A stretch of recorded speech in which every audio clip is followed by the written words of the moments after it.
নেই যে আপনিও দেখছেন, তিনি মাথা নাড়ছেন, বোঝা গেল যেন আপনারা পত্র পত্রিকাতে মিডিয়াতে যে তথ্যগুলো তুলে ধরেছেন, যে চিত্রগুলো তুলে ধরেছেন, তিনি দেখেছেন এটার সম্মতি অন্তত মাথা নেড়ে তিনি না করেননি।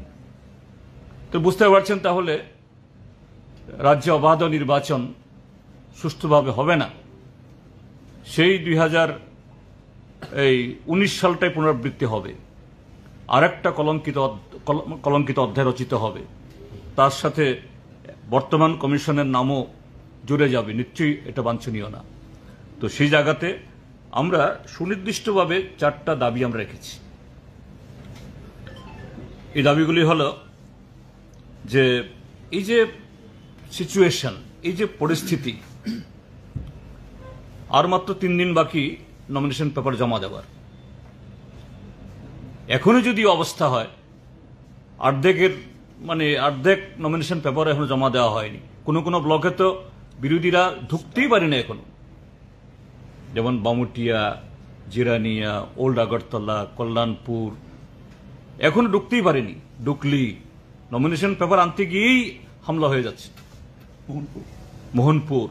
তো আমরা দাবি জানাচ্ছি এই অবস্থাতে যে আরো 7 দিন, মাঝখানে একটা হলিডে আছে, তাহলে 7 দিন যদি ধরা হয়, 18 থেকে 7, 25 তারিখ অবধি নমিনেশন পেপার জমা দেওয়ার তারিখ এক্সটেন্ড করা হোক। 2 হল ত্রিস্তর পঞ্চায়েত নির্বাচন, এটা বলাই হয় 3 টায়ার। তাহলে এটার ইউনিটটা, জেলাটা একটা ইউনিট। তো ঠিক আছে, গ্রাম পঞ্চায়েত এবং পঞ্চায়েত সমিতি নমিনেশন পেপার জমা নেওয়া হয় ব্লকে। যদি ব্লকের বাইরে না করা যায় তাহলে তো পঞ্চায়েতের বাইরে ব্লকে গিয়ে নমিনেশন পেপার জমা দেওয়ার কথা ছিল না, তাহলে পঞ্চায়েতই হতো। তাহলে এটা ইমপ্লাইড যে জেলা হলো তার এই 3 টায়ার পঞ্চায়েতের কেন্দ্র অংশ। পঞ্চায়েতের নমিনেশন পেপার যদি পঞ্চায়েত সমিতি অফিসে নেওয়া যায়, ব্লক অফিসে নেওয়া যায়, তাহলে পঞ্চায়েত এবং পঞ্চায়েত সমিতি নমিনেশন পেপার জেলাতে নেওয়া যাবে।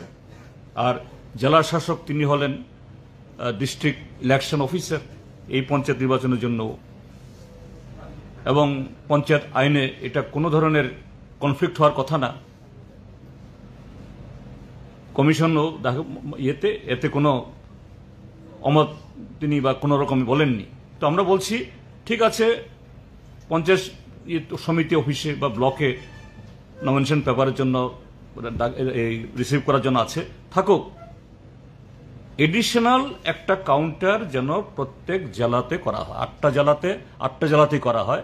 যারা এরকম স্কেয়ার্ড ফিল করবেন যে না এখানে গিয়ে নিরাপদ মনে হচ্ছে না, জেলা শাসক অফিসে গিয়ে সেখানে গিয়ে একজন এডিশনাল আরো যদি বসিয়ে দেওয়া হয়, হয়ে যায়।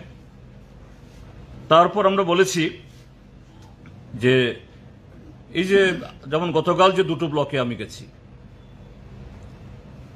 যদি এখান থেকে যদি উপর থেকে বলতাম হয়তো বলতেন যে না অনুমান করে বলছেন, আমি সচক্ষে দেখে এসেছি যে ব্লক চত্বরকে গার্ড করার জন্য পুলিশের কোনো অভাব নেই।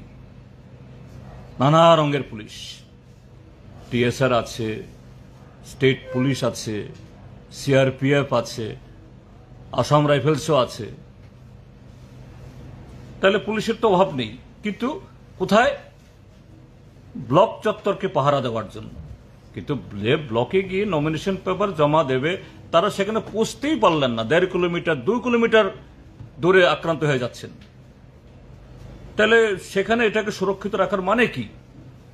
তো আমরা বলছি যে এই জাতীয় ব্লকগুলোতে 58টা ব্লকে না, 58টা ব্লকে না, 35টা ব্লকে তো প্রয়োজন নেই। তো এরকম বিরোধী রাজনৈতিক দলের যারা সমর্থকরা, শুধু বামফ্রন্ট না অন্যরাও, তারা সেফ জোনে তাদের মতো করে কোথাও জড়ো হবে, সেখান থেকে পুলিশ এসকর্ট করে নিয়ে যাক নমিনেশন পেপার দেওয়ার জায়গাতে, এবং সমস্ত কাজ শেষ করে আবার সেফ জোনে ফিরিয়ে দেওয়া হোক। ফোর্থ, আমরা বলেছি এই যে আপনাদের ক্যামেরাতেও ওগুলি অনেকগুলো উঠেছে, অনেক পেপার উঠেছে, যে আমাদের দেশ এটা গণতান্ত্রিক দেশ, সমস্ত নাগরিকের সে অধিকার আছে তার ফ্রিলি ফেয়ারলি তার যে কোনো পার্টি করার। কিন্তু আরেকটা দল, শাসক দল বলে এরা লাঠি সুটা নিয়ে প্রকাশ্য দিবালোকে বাধা দেবে, কি করে হয় এগুলি? তো শুধু ব্লকের ভেতর না, ব্লকের বাইরেও যারা 0.5 কিলোমিটার 1 কিলোমিটার 1.5 কিলোমিটার দূরে দূরে এইভাবে পড়ছে, এদেরকে সোমোটো পুলিশ গ্রেপ্তার করো। যারা অথরাইজলি সমস্ত ঘটনা করছে তাদেরকে মুক্ত করে সেখানে যাতে অবাধে এই নির্বাচন প্রক্রিয়া সম্পন্ন হতে পারে সে ব্যবস্থা করো। আপাতত পঞ্চায়েত নিয়ে এটুকু আমরা বলছি, যদি অন্যরা যদি যুক্ত করে থাকেন। আরেকটা ইস্যু আছে, এরপরে বলবো।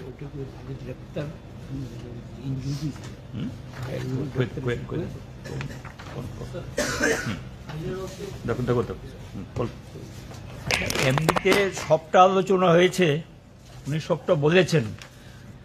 আমরা যেটা বলবো যে শুরুতেই উদ্দেশ্যটা ভালো না।